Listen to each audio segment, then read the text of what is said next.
And I went to those guys, to the Beef Checkoff, and I said, hey, look, we want to spend a little bit of money to do a study on beef versus diabetes because we know the results are going to be. The people are they're going to go on an all-meat diet or a close to all-meat diet, and their diabetes is going to go away. It's simple, and it takes all the confusion out. Because whenever you do, you hear all these dietary studies, it's like, oh, but he was eating hamburgers and French fries, and there's all this confounder. Right. So and it's like you can't really test it. I'm like, the perfect way to test if meat is healthy or not is to just put them on a damn carnivore diet and see what happens. It's the only way to test it. Because if you do an epidemiology study and you don't account for sugar, sugary drink, Coca-Cola, bread, pasta, lasagna. Yeah, that's what Harvard did recently. They didn't account for sugar intake when they said beef causes diabetes. I'm like, you got to be kidding me! You're not even counting sugar. That's so crazy. Right, but they get this published, and this is really bad science, And guys like John Anitis, who's one of the most cited scientists in the world, has basically said all this epidemiology we're doing, we're just wasting money. It's not telling us anything. This is all garbage. But they keep doing it over and over again because they generate headlines. The headlines they want.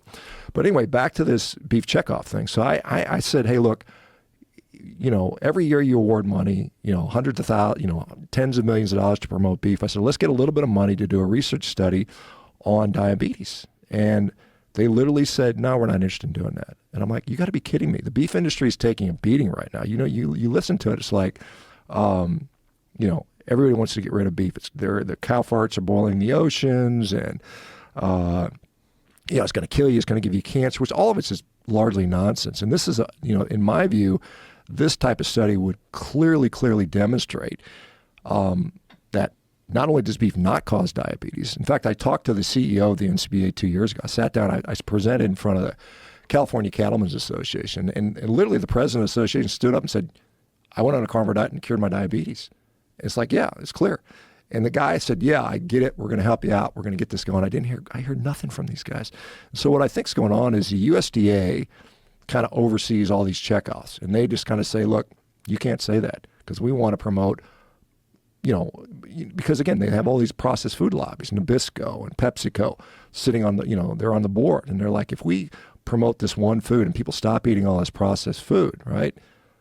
Then what are we going to do? We're going to lose a lot of money. You think about it, not that I'm advocating that everybody go on a carnivore diet, because I don't think it's necessary for one, but if you significantly cut back on all these people consuming all this garbage, what does that do economically to this country? I mean, you think about how much money is spent on garbage food, the drugs that are needed to treat them. You're talking, we spend $4.3 trillion a year on healthcare in this country, and what do we get for it? We got one of the sickest populations in the world. Our life expectancy is going down.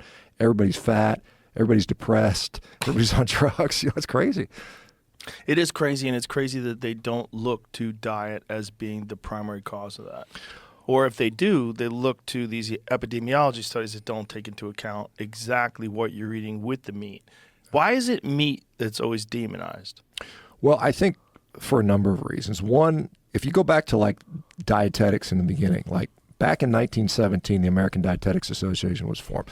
This was formed literally by Seventh-day Adventists, so that from the very, very beginning, the creation of the nutrition science field, these Seventh-day Adventists who are, religiously vegetarians. You go back to the Kellogg's brothers, John Harvey Kellogg, where he's out there, circumcising females and saying we can't eat meat because it's going to make you have sex and make you have lust and masturbate.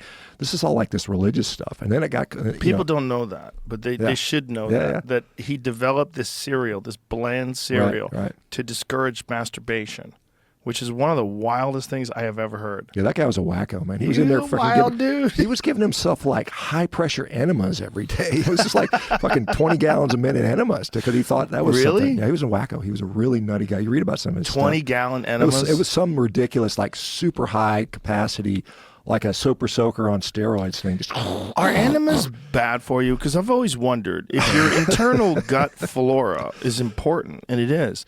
Isn't that getting washed out? I think to some degree it is. I don't know that anybody's really looked at it from that angle, but I think in some cases, like some people's got some problems with constipation, it could be helpful, but I don't think it's generally a healthy practice for most. But I know there's people that are like putting weird stuff up their butt. Man, it's just kind of like. I think it probably feels good. It might flushed out. It might. Well, it also makes you see everything come out of you. I guess I've never done it, but apparently there's a tube, and they look at it. Oh, look, here's your problems. Yeah, it's kind of like these. there's this thing these crazy vegans do where they consume like this charcoal and this jelly and stuff, and this kind of gruel mix, and then it kind of like fills up their intestines, and they poop it all out, and they say that's clearing out all my intestines. I can't remember what they call it, but it's like there's these crazy videos where they're just pulling all this like gelatinous black stuff out of their butt, but it's like you just ate all that stuff. That's what's coming out of you. It's not look, all the toxins. Yeah, exactly. You just ate that, stupid.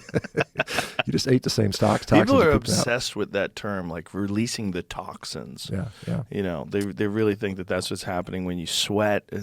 You get in the sauna, you're releasing the toxins. Like when you're sweating, your body's regulating your heat temperature. Yeah, that's what's going on. You know what clears your toxins? Your fucking liver. Yeah. That's what that thing's for. Yeah, liver, kidneys. Yeah, we got a pretty good detox system for Yeah. sure. You don't need all the smoothie, juice fast detoxes. You know, it's like so many people are detoxing when their teeth fall out. They're detoxing their teeth. Well, the other thing is with the smoothie thing is, my God, you're getting so much sugar, and you're getting it in a weird form. Yeah. If you're eating fruit smoothies, you're getting sugar in a very unnatural form. Fruit juices, we used to think that fruit juices are really good for you. Most doctors would agree that fruit juices are very high in sugar. Yeah. And to get it in that sort of liquid dose where it just goes right into your fucking bloodstream and your liver, that's a lot of sugar, man. Well, you think about it because Joe, you're out hunting all the time, and you know when you're going out and you're like, if I had to get food out here, what would I have available to eat? I can tell you what you wouldn't have all this processed food, but particularly like powder. You know, like we make powdered sugar, we make powdered flour, and we combine them together, but we've changed the nature of the food so much that it's interesting. You know, I saw Darius Mozaffarian, who's a researcher at Tufts, he's the guy that put out the study that says, or was part of the study that said, you know, like Lucky Charms are healthier than eggs. You saw that Yes. last year. That's total BS, right? Hilarious.